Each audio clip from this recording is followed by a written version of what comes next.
Under sa ECP, mga master, ay hindi naman po converted to Teacher 1 lahat ng mga nabakante na posisyon. Ang proseso po niyan ay i-open muna as natural vacancy yung posisyon na naiwan, no? Kapag may nag-retire, may nag-resign, o kaya ay namatay na personnel.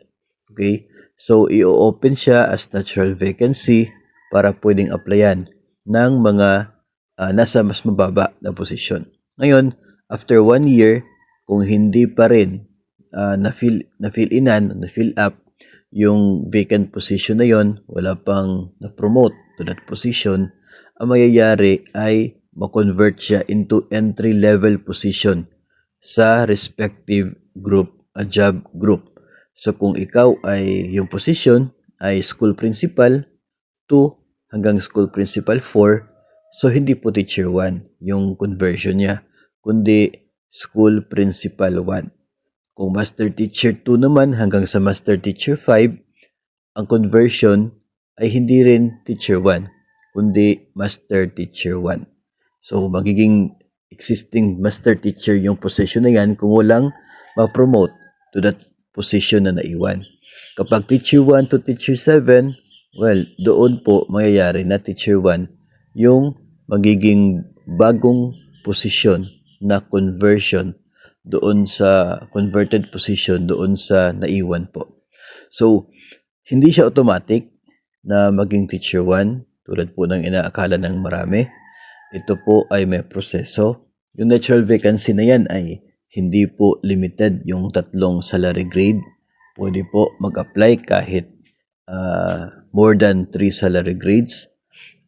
Mangyayari na lamang po dyan ay pwede kayong i-justify ng inyo pong SDO to the Civil Service Commission kung kayo po yung mapipili. May mga grounds po for justification yan doon po sa ora-ora ng civil service. So, kahit more than 3 salary grade, pwede siyang ma-justify kung kaya naman na ma-justify. No, katulad na lamang ng walang ibang applicants.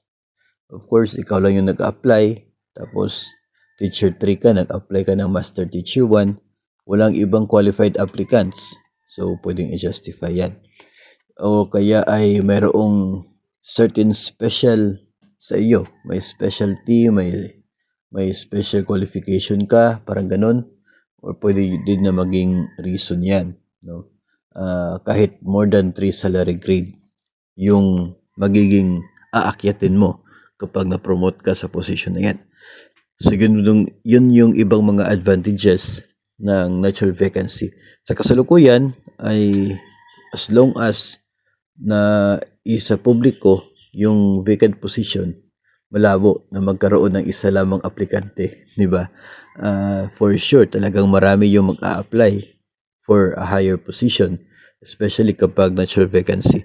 Mananatili pa rin naman, no, yung proseso, usual ng proseso na nakapaloob sa DO20, no, series of 2024, okay, 2024 for the natural vacancy. So, yun po ang maging sistema, proseso kapag mayroon po nag-resign, nag-retire, o kaya ay namatay na personnel na mayroon pong tatawagan nating higher position doon sa entry level ng kanila pong job group.